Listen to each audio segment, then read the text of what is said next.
Seven times அப்படின்னு சொல்ற மாதிரி 7 வருஷமா ரிவ்யூ பண்ணிட்டு இருந்த ஃபேட்மேன் சார் கண்டஸ்டண்டா உள்ள வந்துட்டாரு. அவர் எப்படி பிசிக்கல் டாஸ்க்லாம் விளையாடுவாரு அதான் எல்லாருக்குமே தெரியுமே. ஆனா பார்ட்டிசிபேட் பண்ணோம்ல, வெற்றி தோல்வியெல்லாம் அப்புறமா பார்ட்டிசிபேட் பண்ணோம்ல, அவரும் பண்ணாரு. ஃபர்ஸ்டே அவுட் ஆயிட்டாரு, பரவாயில்ல. அவருடைய உடம்புக்கு பார்த்தீங்கன்னா இவ்வளோ பார்ட்டிசிபேட் பண்றதே பெருசுப்பா. பிசிக்கல் டாஸ்க் தான், அது மட்டும் தானா பிக் பாஸ்னா? அதை தாண்டி நிறைய இருக்குல்ல. இப்ப 2 முக்கியமான விஷயம் நடந்திருக்கு. அந்த 2 முக்கியமான விஷயத்தையுமே பண்ணதே அவர் தான். ஒன்று, ஆண்களுக்கு 1 வாரம் ஃப்ரீ நாமினேஷன் அப்படின்னு சொல்லிட்டு அக்ரிமெண்ட் போட்டது. 2வது, சச்சனாவை எவிக் பண்ணது. 2த்துலையுமே முக்கியமான ரோலுங்கிறத விட ஆரம்பிச்சு முடிச்சு விட்டதே அவர் தான். ஸோ அப்படி இருக்கும்போது அவர் உள்ள இருந்தா வேற மாதிரியான சுவாரஸ்யங்களும் நடக்கத்தானே செய்யும். சூப்பரா நடத்துவாரு, பார்ப்போம் அப்படின்னு சொல்லிட்டு வெயிட் பண்ணிட்டு இருந்தா, திடீர்னு ஃபேட்மேன் சாருக்கு உடம்பு சரியில்லை, மெடிக்கல் ரூம் போயிட்டாரு அப்படின்னு அந்த நியூஸ் கேட்டதுன்னு பார்த்தீங்கன்னா, ஐயோ அப்புறம் மறுபடியும் இன்னொரு எவிக்ஷனா அப்படின்ற மாதிரி தான் பார்த்தோம். ஆனால் இல்லை, போயிட்டு வராரு. அந்த டாஸ்கில் அவரால் அடிப்பட்டது சௌந்தர்யாக்கு. நியாயமாக பார்த்தா சௌந்தர்யா தானே போனோம், இவர் எதுக்கு போனார் அப்படின்னு தான் நான் பார்த்துட்டு இருந்தேன். போயிட்டு வரும்போது பார்த்தீங்கன்னா 2 பேர் கைத்தாங்கலாக கூப்பிட்டு வராங்க. ஒரு பக்கம் பார்த்தீங்கன்னா ரஞ்சித்து, இன்னொரு பக்கம் அருண். 2 பேருக்கும் ஒரு ஒற்றுமை இருக்கு. என்ன தெரியுங்களா? சீரியல் ஆர்டிஸ்ட் 2 பேருமே பேசுறதும் பார்த்தீங்கன்னா அப்படியே தான் பேசிட்டு இருக்கிறாங்க. முத்துக்குமார் கூட சொல்லிட்டு இருந்தார்ல நாமினேஷன்ல, பயங்கரமா நடிக்கிறாங்க, ரொம்ப நல்லவன் அப்படின்னு காட்டுறதுக்காக ரொம்ப முயற்சி எடுத்து நடிக்கிறாங்க, அப்பட்டமா தெரியுது அப்படின்னு சொல்லிட்டு இருந்தார்ல. நமக்கும் அப்பட்டமா தெரியுது. ஏன்னா ரஞ்சித் பேசும்போதெல்லாம் பார்த்தீங்கன்னா தங்கம் சாமி அப்படின்னு தான் பேசிட்டு இருக்கா. அப்படி அது இல்லாம நான் ஒத்த புள்ளையா பிறந்தவன், கூட யாருமே பிறக்கல, இந்த டைலாக் எல்லாம் சீரியல் டைலாக். அதை இங்கே பேசிட்டு இருக்காரு அவரு. கூட யாருமே பிறக்கலையா, சித்தப்பா பெரியப்பா இந்த மாதிரி சொந்தக்காரங்க யாருமே இல்லையா, கூட்டு குடும்பமா வாழ்ந்ததே இல்லையா, அதனால இங்க கூட்டு குடும்பமா வாழணும்னு ஆசைப்படுறாராம். எங்க பிக் பாஸ்ல சீரியல் செட்டுன்னு நினைச்சிட்டாரு போல இருக்கு. வாழணும் அப்படின்னா ஷூட்டிங் நடக்கிற வரையுமாவது சீரியல் செட்ல வாழலாம், இங்க எப்படி வாழ முடியும்? இங்கதான் குத்தி விரதே டாஸ்கா வச்சுட்டு இருப்பாங்களே, குத்தி விட்டு தானே ஆகணும். நேத்து சச்சனாக பார்த்தீங்கன்னா அவர் உருட்டின உருட்டெல்லாம் வேற, கடைசியில குத்துனார்ல சாமி தங்கம் அப்படின்னு சொல்லிட்டு குத்துனாலும் அது குத்து தானே.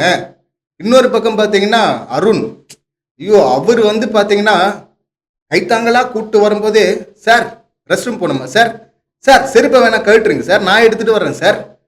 அவர் படுத்துட்டாரு போய் பெட்ல. படுக வச்சதுக்கு அப்புறம் பார்த்தீங்கன்னா, சார் இந்த பேண்ட் உறுத்துதா சார் அப்படின்னு சொல்லிட்டு எக்கச்சக்கமா பேசிக்கிட்டே இருக்காருங்க. ஆனா நல்லா கவனிச்சிங்கன்னா இவங்க 2 பேர் தான் ரவீந்திரன் சாரை குத்துனாங்க நாமினேஷன்ல. இப்படி பண்ணி இவரால் உடம்பு முடியல பாருங்க, தயவுசெய்து இவரை வெளியே அனுப்பிச்சிருங்க அப்படின்னு சொல்லிட்டு கன்வே பண்ண விரும்புறாங்களா, இல்லைன்னா நாங்க ரொம்ப நல்லவங்க அப்படின்னு சொல்லிட்டு சீன் போடுறாங்களா? என்னை பொறுத்தவரை 2 தான் அப்படின்னு தான் தோணுது. இந்த 2 பீஸுங்களும் பார்க்கும்போது உங்களை பார்த்தா இந்த முகரக்கட்டையெல்லாம் பார்த்தா அம்புட்டு நல்லவங்க மாதிரி தெரியலையடா அப்படின்னு தான் சொல்ல தோணுது. முகரக்கட்டையை வச்சு கண்டுபிடிக்கிறது இல்லை, அது சும்மா காமெடிக்காக சொல்றது. பட் இவங்க பேசுற அந்த பேச்சிலே அப்படிதான் தெரியுது. நாமினேட் பண்ணும்போது அருண் கூட பார்த்தீங்கன்னா அப்படி பம்புறாரு, அதாவது சச்சனா இருக்கும்போது. அப்ப நாமினேட் பண்ண அவருக்கு வாய்ப்பு யாரும் கொடுக்க தேவையில்லை, அவரே வாய்ப்பு கொடுக்குறவரு அப்படின்லாம் உருட்டி பிக் பாஸ் 2 முறை தெளிவா சொல்லுப்பா அப்படின்னு சொல்ல வச்சு, அதுக்கப்புறம் இவங்ககிட்ட எதிர்பார்க்க முடியாது போய் தொலை அப்படின்னு சொல்லிட்டு அனுப்பிவிட்டதெல்லாம் பார்த்தோம்.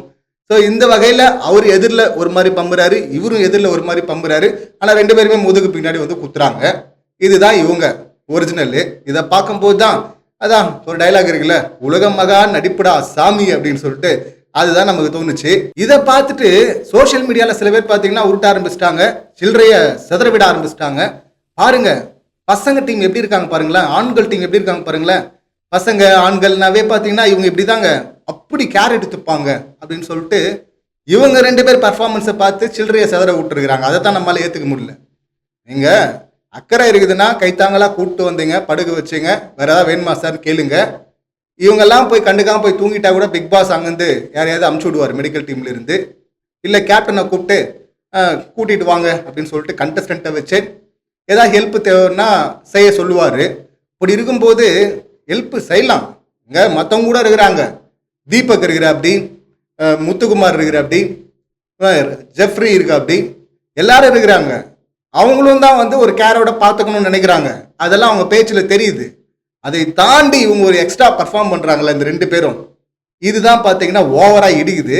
இதை பார்த்தெல்லாம் அவசரப்பட்டு சில்லறைய செதற விடாதீங்கப்பா, வெயிட் பண்ணுங்கப்பா அப்படின்னு தான் செதற விடுறவங்களுக்கு நம்ம சொல்ல வேண்டியிருக்கு. இது ஒரு பக்கம் அப்படின்னா, இன்னொரு பக்கம் தர்ஷா குப்தா அவங்க வந்து இதே போல கேரிங்கா ஏதோ பேசியிருக்கிறாங்க. இவர் அட்வைஸை போட்டிருக்கிறாரு. அதுக்கு பார்த்தீங்கன்னா அவங்க சொல்றது வந்து, சார் நான்லாம் வந்து இன்னொருத்தரை வெளியே அனுப்பிலாம் கேம் ஆட மாட்டேன் சார். நான் வந்து எல்லாரோட ஸ்வீட்டாக இருந்துட்டு நடந்துக்கிட்டு அன்பாக இருந்துட்டு அப்படி தான் சார் கேம் ஆடுவேன் அப்படின்னு சொல்லிட்டு எங்கே வந்து சொல்லிட்டு இருக்கிறாங்க. அதுவும் எத்தனாவது சீசனில் சொல்லிட்டு இருக்கிறாங்க, 8வது சீசனில் வந்து இந்த ஊட்ட ஊட்டிட்டு இருக்கிறாங்க அந்த டீச்சர். பார்க்குறவங்கெல்லாம் பார்த்தீங்கன்னா சின்ன பசங்க ஏ ஃபார் ஆப்பிள் அப்படின்னு சொல்லிட்டா, ஏ ஃபார் ஆப்பிள் அப்படின்னு சொல்லிட்டு அப்படியே திரும்ப சொல்லுவாங்க அப்படின்னு சொல்லிட்டு நம்பிட்டு இருக்கிறாங்க. மேடம் இது 8வது சீசனு, நீங்க ரொம்ப நல்லவங்க அப்படின்னு நாங்க தான் சொல்லணும், நீங்களே சொல்லிக்கூடாது. இன்னொரு பக்கம் பார்த்தா அந்த அர்ணவ் அவரு பார்த்தீங்கன்னா நான் வந்து கஷ்டப்படுறவங்களுக்கெல்லாம் உதவி செய்வேன் அப்படிங்கிற அப்படி எங்க இருக்கிறவனுக்குன்னா ஏதோ ஒரு ஏரியாவை பேரை சொல்ற அப்படி அதுவும் யோசிச்சு தடுமாறி. அதுக்கப்புறம் பார்த்தீங்கன்னா சச்சனா போனதும் பார்த்தீங்கன்னா குத்தி விட்டாங்க அப்படின்னு சொல்லிட்டு ஃபீல் பண்ணி கண் கலங்குற அப்படி. இதெல்லாம் பார்க்கும்போது நம்புற மாதிரியா இருக்கு. எத்தனை நடிப்பை தான் நாங்க ஒரே டைம்ல பாக்குறது அப்படின்னு தான் நமக்கு சொல்ல தோணுது. இப்ப நாமினேஷன்ல இருக்கிறவங்கள டேஞ்சர் ஜோன்ல ரஞ்சித் அண்ட் ரவீந்திரன் இவங்க தான் இருப்பாங்க அப்படின்னு நினைக்கிறேன். இங்க ரஞ்சித் அவரு அலைஸ் செஞ்சித்னு வேற இருக்குல்ல அவருக்கு பேரு, அவரு உள்ள இருந்தா சிறப்பான சம்பவங்களை அவரு உள்ள செய்ய மாட்டாரு, அவருக்கு நாம வெளியே வந்து செய்யலாம், உள்ள இருக்கவங்க அவருக்கு செய்வாங்க. ரவீந்திரன் இருந்தா அவர் நிச்சயமா சிறப்பான சம்பவங்கள் சில விஷயங்களை செய்வாரு அப்படின்னு நினைக்கிறேன். ஸோ இந்த 2 பேர்ல என் ஆப்ஷன் ரவீந்திரன் சார் தான் உள்ள இருக்கணும்னு. பட் இந்த மாதிரி சாமி தங்கம் அப்படின்னு சொல்லிட்டு அவர் உள்ள பர்ஃபார்ம் பண்ண இந்த ரஞ்சித்து இதை பார்த்து வெளியே சிலரைய செதற விட்டு எங்க ஓட்டை ஏத்திடுவாங்க அப்படின்னு டவுட்டா தான் இருக்கு. அடுத்த வீடியோல அதை பத்தி டீட்டெயிலா பேசலாம். இந்த சம்பவங்கள் இவங்க பர்ஃபார்மன்ஸை நீங்க எப்படி பாக்குறீங்க அப்படிங்கிற உங்க கருத்தை கமெண்ட் பண்ணுங்க. மீண்டும் அடுத்த வீடியோல சந்திக்கலாம். நன்றி, வணக்கம்.